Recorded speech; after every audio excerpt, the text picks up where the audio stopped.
이기려 총장님과 비슷한 연세의 다른 분들을 비교해보면 보통 이 연세가 되시면 피부가 되게 얇아지고 힘없이 처지거든요. 근데 총장님 같은 경우에는 피부도 두껍고 볼륨감도 잘 유지가 되어 있으시잖아요. 일본에서 줄기세포 시술을 받았다 이런 카더라도 많던데 원장님은 어떻게 생각하세요? 맞아요. 안 그래도 인터넷에서 글들을 좀 많이 봤었는데요. 90대에 그 정도의 피부결, 세포 활력이 나오려면 현대의학 도움 없이는 유전자로만은 힘들다고 보거든요.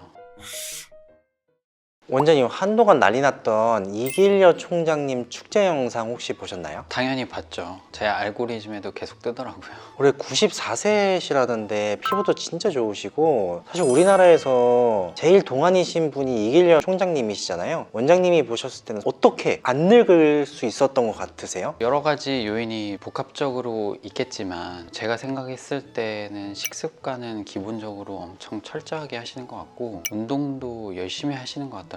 SNS에서는 비출산이 가장 큰 동안의 원인일 거라고 하던데 맞나요? 의학적으로 분명히 연관이 있긴 합니다. 여성분들은 임신과 출산 과정에서 호르몬이 급격하게 요동을 치니까 영향이 갈 수밖에 없거든요. 근데 사실 그것보다 더 결정적인 원인이 있어요. 출산 이후에 찾아오는 수면 부족이나 육아 스트레스이죠. 사람이 장기간 잠을 못 자고 만성 피로에 시달리면 코티졸이라는 스트레스 호르몬이 과도하게 분비되는데 피부에는 아주 좋지 않습니다. 콜라겐을 스스로 분해하고 세포가 재생되는 주기까지 강제로 멈추게 되거든요. 노화를 정면으로 가속화시키게 되는 거죠. 근데 그렇다고 해서 애 낳으면 무조건 늙는구나 하실 필요는 전혀 없는 게 요즘은 아이가 있어도 관리를 정말 잘 하셔서 피부 좋으신 분들이 엄청 많거든요. 그러니까 출산 여부보다는 생활 습관과 스트레스를 어떻게 관리하냐, 그게 이제 본질적으로 훨씬 더 중요하다고 말씀드리고 싶습니다. 근데 솔직히 아무리 식단 잘 챙겨 먹고 운동 열심히 다닌다고 해도 90대에 저 피부가 됩니까? 피부과도 당연히 다니시겠죠? 제가 봤을 때는 피부 관리도 따로 정말 열심히 하시지 않을까 싶어요. 예전에 모 병원 산하 피부과에서 정기적으로 안티에이징 시술을 받으신다고 말씀하셨던 걸로 알고 있거든요.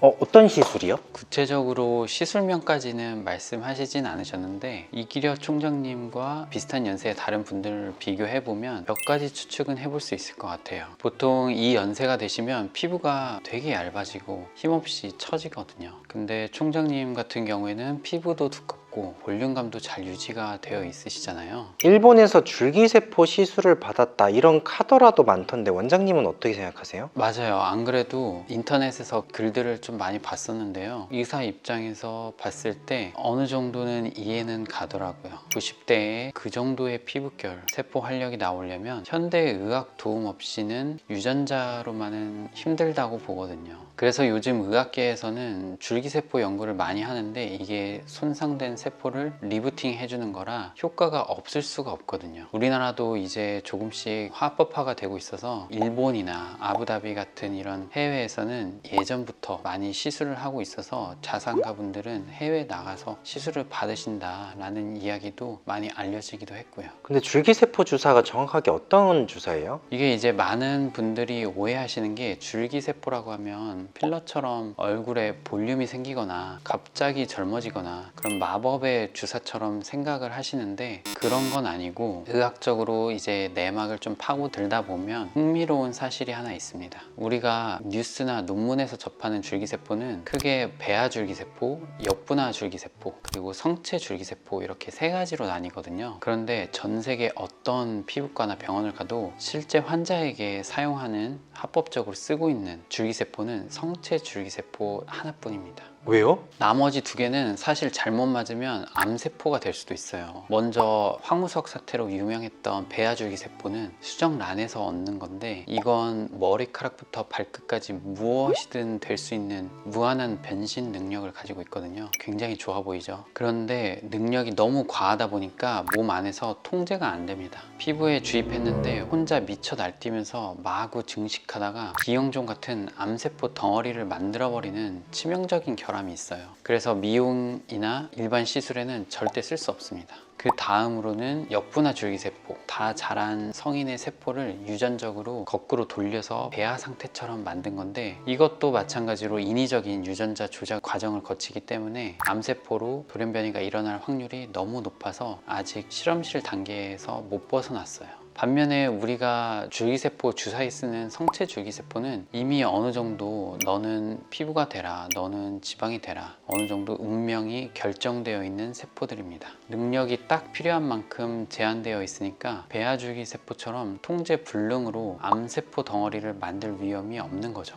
안정성만큼은 확실하게 입증됐기 때문에 현재 임상치료제나 안티에이징 시술에 쓰는 건 100% 이 성체 줄기세포라고 보시면 됩니다. 그럼 이 안전한 성체 줄기세포를 어디서 추출하느냐? 보통 혈액이나 골수보다 지방 조직에서 추출할 때 그 양과 활성도가 압도적입니다. 실제 데이터를 보면 같은 양의 골수와 비교했을 때 500배, 제대혈과 비교하면 10만 배 이상 줄기세포가 지방 안에 많이 들어있어요. 이 지방 줄기세포가 피부 진피층에 들어가게 되면 우리가 나이 들어서 일을 안 하고 멈춰있던 세포를 자극하게 됩니다. 줄기세포가 뿜어내는 풍부한 성장인자들이 주변 늙은 세포들을 쿡쿡 찔러서 야, 쉬지 말고 콜라겐 좀 다시 만들어내 하고 강한 재생 신호를 보내는 원리예요. 게다가 줄기세포는 내비게이션 능력이 있어서 몸 안에 들어가면 문제가 있거나 노화된 부위를 스스로 알아서 찾아냅니다. 그러니까 겉만 당겨놓은 피부랑 세포가 직접 취약한 곳을 찾아내서 내부 환경을 다시 재생한 피부는 두께감이나 탄력 면에서 차원이 다를 수밖에 없는 거죠. 들어보니까 너무 좋은 주사인데요? 그 줄기세포 주사는 어떤 식으로 시술을 하는 건가요? 뭔가 좀 아플 것 같기도 하고. 시술 과정은 생각보다 아주 직관적이고 매우 심플합니다. 환자분께 줄기세포를 채취하는 것부터가 시작이 되는데요. 주로 혈액이나 지방 조직을 채취한 다음에 그걸 이제 전용 기기에 넣고 원심 분리를 해서 추출을 하게 됩니다. 원심 분리를 거치게 되면 조직이 여러 층으로 명확하게 나누어지는데, 여기서 가장 프레시한 원 줄기세포 성분만 정밀하게 추출해내는 거죠. 이렇게 추출된 줄기세포와 혈액 성분들을 얼굴에 직접 주사로 촘촘하게 주입을 할 수도 있고요. 영양수액에 섞어서 정맥주사 형태로 전신에 맞을 수도 있습니다. 통증에 대해서도 걱정을 많이 하시는데 전혀 없다고는 할 수 없겠지만 앞에서 말씀드린 것처럼 주사로 주입을 하거나 정맥으로 주입을 하는 거기 때문에 적절한 크림 마취 정도로만 진행을 해도 충분히 참을만 하죠. 시술 직후에는 약간의 열감과 일시적인 붓기는 있을 수 있는데요. 주사 자국 같은 경우에는 8시간에서 12시간 정도만 지나면 거의 보이지 않고요. 일상생활은 전혀 걱정하지 않으실 정도로 지장이 없습니다.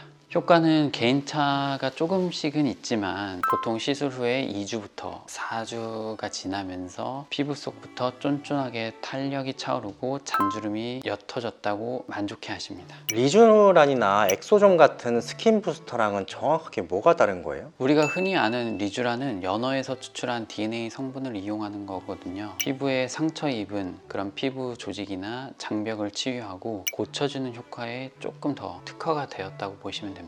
그리고 엑소좀은 줄기세포가 분비하는 핵심 신호 전달 물질인 엑소좀만 정밀하게 정제한 스킨 부스터인데요. 재생이나 모공 축소, 특히 염증이나 트러블 완화에 효과가 좋습니다. 쉽게 말씀드리면 리쥬란이나 엑소좀은 외부에서 좋은 성분을 주입해 주는 거라면 줄기세포 주사는 그 성분을 스스로 계속 만들어내는 살아있는 세포 공장을 피부에 아예 심어주는 거라고 보시면 돼요. 듣다 보니까 저도 한 대 맞고 싶긴 한데, 원장님은 개인적으로 줄기세포 시술을 추천하시나요? 저는 모든 분들에게 무조건 다 맞으라고 절대 권하진 않아요. 다만 기존에 받아오셨던 그런 레이저나 그리고 리프팅 시술로 한계에 부딪힌 분들에게는 굉장히 좋은 대안이 될 수 있어서 제한적으로 추천드립니다. 예를 들면 나이 들면서 피부 진피층이 너무 얇아진 분들이 계시거든요. 이런 분들은 레이저나 리프팅을 세게 하면 오히려 피부가 뒤집어지거나 효과를 못 보시는데, 이때는 세포 환경을 바꿔준 줄기세포가 현실적으로 굉장히 좋은 해결책이 될 수 있는 거죠. 또 하나는 체형 교정 때문에 지방 흡입 수술을 어차피 받으시는 분들, 흡입하고 나서 그냥 버려지는 지방세포 조직에 줄기세포가 많이 들어있기 때문에 어차피 버릴 거라면 그걸 정밀하게 추출해서 피부나 전신 안티에이징으로 활용하는 게 비용이나 효율적인 면으로 훨씬 좋겠죠. 대신에 이 주사 딱 한 번으로 마법처럼 20년, 30년 전으로 회춘한다거나 노화가 아예 멈춘다, 이런 맹목적인 믿음은 굉장히 위험합니다. 그리고 또 하나 짚고 넘어가야 할 부작용이나 안정성 문제도 있는데요. 시술 과정에서 위생관리가 정말 치명적이거든요. 세포를 추출하고 분리하는 그런 과정에서 조금이라도 오염이 생기면 피부내 감염이나 염증이 생길 수 있습니다. 그러니까 단순한 저렴한 가격만 보실 게 아니라 병원에서 제대로 된 무균 추출 시스템이 있는지 꼭 확인하셔야 됩니다. 원장님, 근데 줄기세포 주사가 솔직히 좀 비싸잖아요. 저 같은 이제 서민 시청자들이 집에서 돈 안 들이고 따라할 수 있는 뭐 그런 현실적인 비결 같은 게 있나요? 우리가 일상에서 실천할 수 있는 역노화 비결은 총장님이 늘 강조하시는 수분 섭취, 그리고 매일 규칙적인 운동, 그리고 충분한 수면, 그런 것들이 있죠. 뻔한 이야기 같지만 사실 이것들이 다 몸속의 코티졸 수치를 낮춰주고 대사 환경을 안정화시키는 가장 검증된 의학적인 방법이거든요. 그리고 실제로 평소에 이런 기본적인 생활 습관이 탄탄하게 잘 되어 있는 분들은 나중에 피부과 오셔서 어떤 안티에이징 관리나 시술을 받으셔도 세포가 딱 붙어서 살아남는 생착률이나 유지기간이 남들보다 훨씬 좋아요. 오늘은 이기려 총장님의 동안 비결에 대해서 의학적인 분석부터 줄기세포 시술까지 다방면으로 이야기를 나눠봤는데요. 제가 오늘 말씀드린 안티에이징 정보나 시술에 대해서 혹시 궁금한 점이 있으시다면 아래 댓글로 남겨주시면 제가 확인 후에 답변 도와드리겠습니다. 오늘도 영상이 도움이 되셨다면 구독과 좋아요 부탁드리겠습니다. 지금까지 박은영의 컬렉션이었습니다. 감사합니다.